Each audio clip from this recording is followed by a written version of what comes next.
Oh my gosh. So, I've been as sick as a dog this whole week. It's still kind of getting better, but not feeling great. And I even missed a day of work here on Thursday, which doesn't ever happen. I've done that in 10 years. That's really the first time I've ever done that. I did one day I was sick a few years ago and I went in and left. But so you would think, skipped work Friday, stayed home, just slept most of the day, but kind of got up and down, didn't feel good. Went to work Friday, did some work, ended up staying the whole day. You'd think I would just have the sense to go home, go to sleep, and sleep all day today and tomorrow.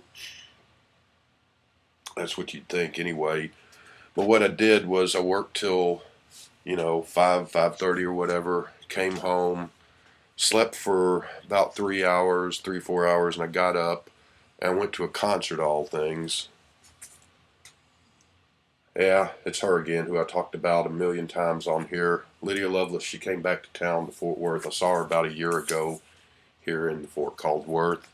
Saw her last night again.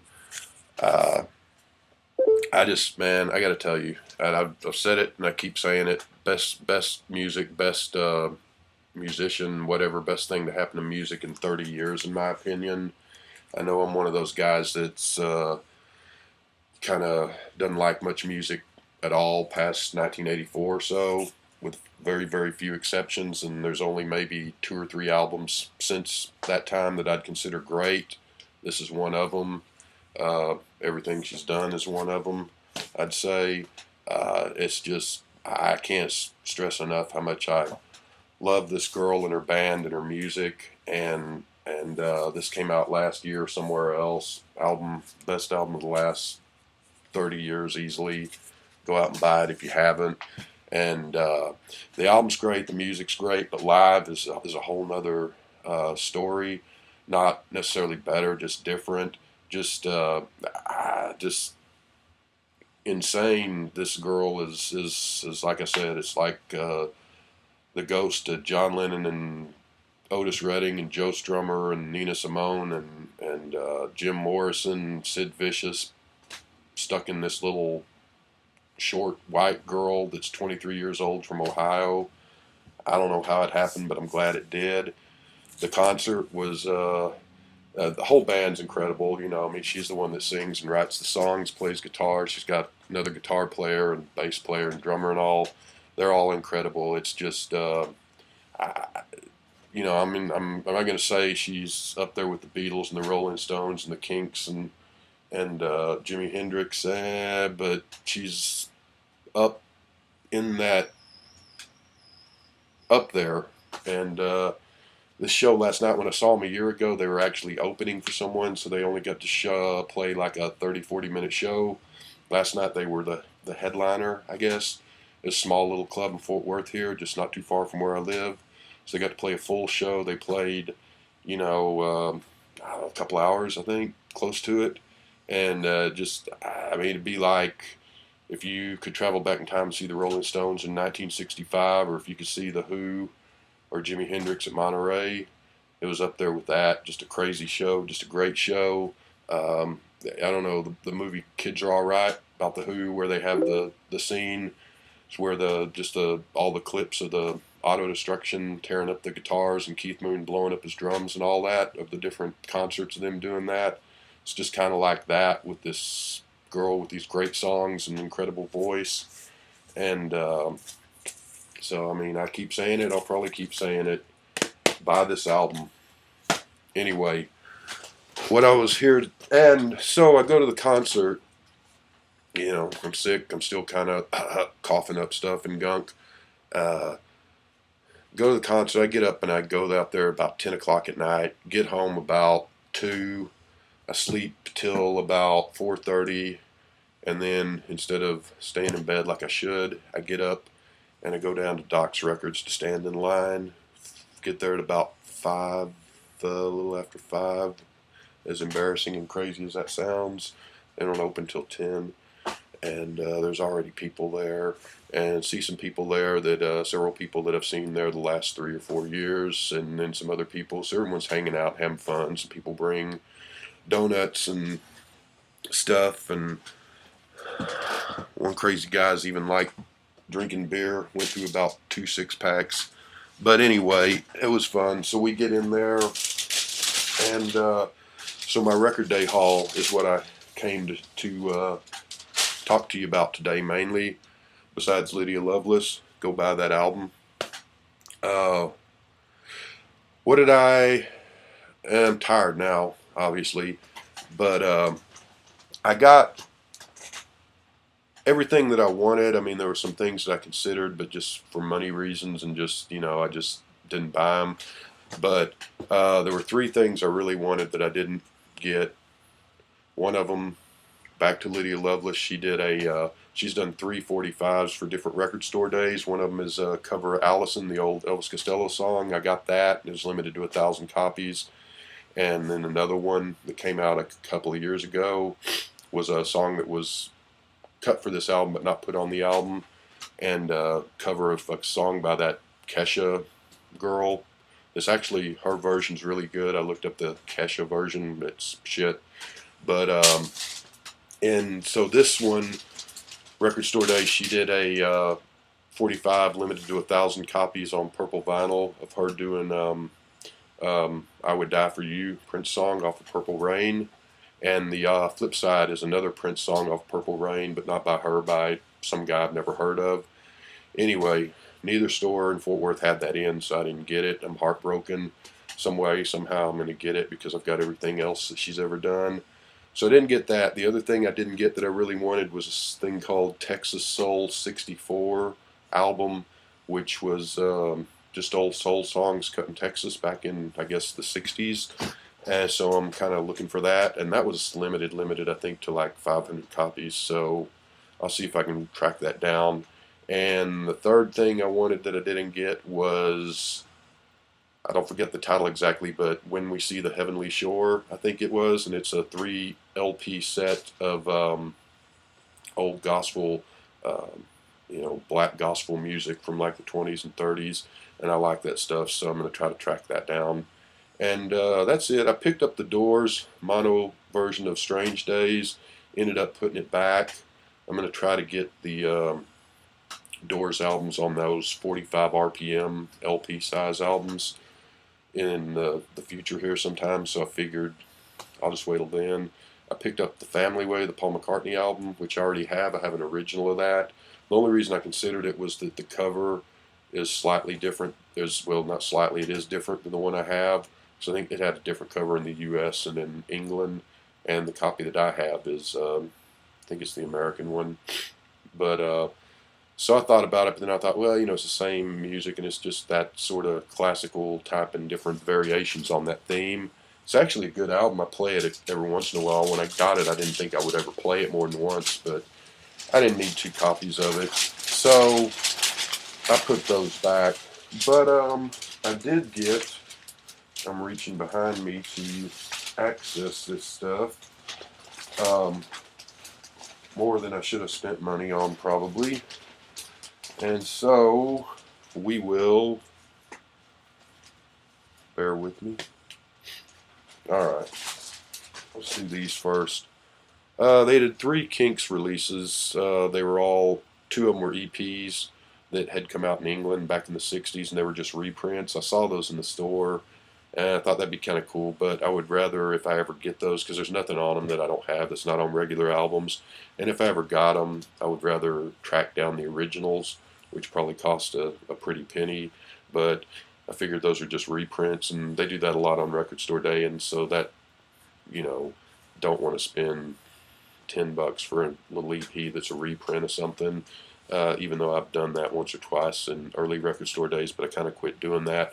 But I did get this one. It's You Really Got Me in Milk Cow Blues Live, which is just, it's on the Kinks Live album from '67, but I don't know. I already have it, so I don't know why I really bought this. Cool cover. I don't know that I'll ever even open it, but this was limited to something, and I don't know. So, yeah. But I was kind of disappointed because on the Record Store Day for Black Friday, they did the Muswell Hillbillies album, well, a double album, which was a single album originally, and they had the regular album remastered, and then they had a second disc of sort of unreleased and bonus tracks, which are actually pretty good stuff. They had done that with Lola. They did a deluxe version of the DVD with the regular album and the bonus disc of bonus tracks. They only put that out on CD. I was kind of hoping they would have put that out on vinyl for this record store day instead of just these represses of the old EPs, but maybe they'll do that later. The only other 45 I got is this is I don't know if you can see that, but it's on blue, and because it's probably got glare, but blue and red kind of sort of splatter vinyl. It's Walk On By, which is one of the greatest songs of all time in my opinion. The A-side is the Dionne Warwick original, which is just a brilliant song. The B-side is the Stranglers, a punk rock band from Australia in the 70s, who do a great version of it. Isaac Hayes does a wonderful, like, 17-minute version of this. The Beach Boys do. You can't really go wrong with this song. It's just one of the best songs ever made. And, you know, I have this on my iPod, but it's nice to have it on vinyl. And I love every version of this song that I've heard. And the Dionne Warwick might be my favorite of the bunch, but Isaac Hayes and the Stranglers are right up there with it. So that's the 45s. I thought about getting the Mystery 45, which I don't know what it was, even though it had two surfboards on the two little surfboards on the jacket. So maybe it's sort of Beach Boys related or surf music related. I don't know. I got the Mystery 45 the first year, which was 2 years ago, and it was the Grateful Dead and the Dixie Cups doing Iko Iko. Last year's Mystery 45, I don't think I ever heard who it was or what it was, and I didn't get it. Didn't get this year's, so I don't know what it is, but I'm sure that it'll pop up soon, that someone will come on here and say what it was. I hope anyway, because the suspense is killing me. And there was one other thing I wanted, and they didn't have. It was called Sessions. I think it's called Session 64, which was a Brian Wilson Beach Boys thing that Brian Wilson, in addition to writing music for the Beach Boys, he also wrote music for other bands, the Honeys and some of those other bands, I think Jan and Dean and stuff, and so it was some unreleased songs that he did for other bands. I don't know if it's him doing them or the other bands doing them, and I would have liked to have got that, but that wasn't in there. I got a 10-inch. This guy is Charlie Feathers, a raving rockabilly cat. So he's one of the rockabilly guys from back in the 50s. I saw this on the list and never heard of him, so I looked him up and saw he's a rockabilly guy, and I listened to some of his songs on YouTube. Pretty good stuff, you know, your typical 50s rockabilly stuff. So, and I guess this got like 8 songs on here, so I'm looking forward to hearing that. And it's always good to get a 10-inch. Try to get one every record store day. So that does it for singles and 10 inches. Next up, this is one I really wanted. Sly and the Family Stone, live at the Fillmore East. I haven't opened any of these because I just got home. Double album, live album. I do have a CD of Sly and the Family Stone live at Woodstock, the complete performance, which is a great live album. I'm not a huge live album fan, but that's one of the really good ones. That never came out on DVD, but this is Fillmore East in, I don't know what year it is, but it's, from looking at the songs, I'm thinking it's probably 68, 69. So, Sly and the Family Stone, you know, you can't go wrong with them. Looking forward to that. This is one that a bunch of people in line were talking about and wanting it, and I'm glad that I was, I think I was, I don't know, like 10th in line or something like that, 10th or 15th in line. A lot of people in line were wanting this. They only had 2 copies, so I'm glad that the people in front of me didn't and that I got it. I have a copy of this that I got used. A great album, one of the great albums of the 60s, one of Otis Redding's best albums. Of course, like Sly, you can't go wrong with Otis Redding. So, this is a double, it's a single album originally. This is a double album. You get the stereo version and the mono version. And there is a original mono 45 on blue vinyl featuring I've Been Loving You Too Long, and a B-side that was not on the album. I haven't opened it yet, so I don't know what the B-side is. So, yeah, Otis Redding, can't go wrong. This one I thought about, and when I saw it there, I figured I'd go ahead and pick it up. The Zombies R.I.P. Of course, Zombies if she's not there, and so forth. This was not sure the entire story on this, but this was supposed to be their last album, but they broke up before they released it. So I don't know if this stuff had never been released or it was released subsequently somehow, but just not in the form of the what it would have been. But Zombies, another great band. So another one that I'm looking forward to seeing. I've got some other Zombies albums, so I will have to compare and see if those songs are on any of those. Or this is another one that I kind of bought on impulse, even though I'd thought about it a little before. Tomorrow, this is supposed to be. It's in mono, and it's this is a 1960s thing. I don't know, 67 or 68 is the copyright on there. So supposed to be. I've heard good things about this album. I've just never heard it. Tomorrow is the name of the band, I guess, and the name of the album as well. I don't know. Yeah, Tomorrow featuring Keith West, and I guess that's the name. It's got the cool fold back cover. You can see that through the glare. Supposed to be a great psych album from the Summer of Love '67 or maybe '68. So I've heard favorable things about it. Never heard it. I'm looking forward to it. Maybe it'll be something up there, in that Sgt. Pepper, Piper at the Gates of Dawn type sound. What do we got? I think Joe, me and Mr. Mayo, showed this album once, not from Record Store Day, but he just found it somewhere. But the Dixie Cups, Chapel of Love. I'm a sucker for the early '60s girl group sounds. It's on the old Redbird label, same label as the Shangri-Las, my favorite girl group. But Chapel of Love, great song, and I don't know, the rest of these songs don't, well, Iko Iko, the rest of these songs don't sound familiar to me. So I will check this out and see. It's from 1964, and it's says it's a 180 gram vinyl limited collector's edition. So I like girl group stuff, so I'm thinking I will enjoy that. Two to go. Primal Vinyl Shoes. The Shoes are a band that were kind of a new wave. One of the like power pop bands along with the Knack and so forth in '78, '79. Heard some of their stuff and I liked it. Don't have anything by them, and this is I don't know if this is just sort of a greatest hits thing or what it is, but figured I'd give it a shot, see what I think. And lastly, I got the Saints, Eternally Yours, that I talked about there a few minutes ago, the Australian punk rock band. They released, this is their second album. They released their first album after the Ramones, but before the Sex Pistols and the Clash, so they were sort of the second punk band to release an album. And what I've heard of them, heard their version of Walk On By is really good, and their song Stranded is great.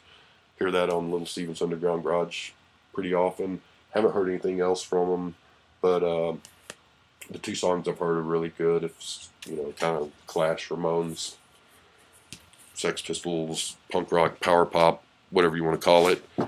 That's what I got for Record Store Day. So I'm exhausted, but I had a eventful night and morning and day, and so I'm gonna have to figure out which one of these things to play first. And hope you all had fun on Record Store Day if you partake in it. And so have fun, everybody. And in case I didn't mention before, go out and buy this album. See ya.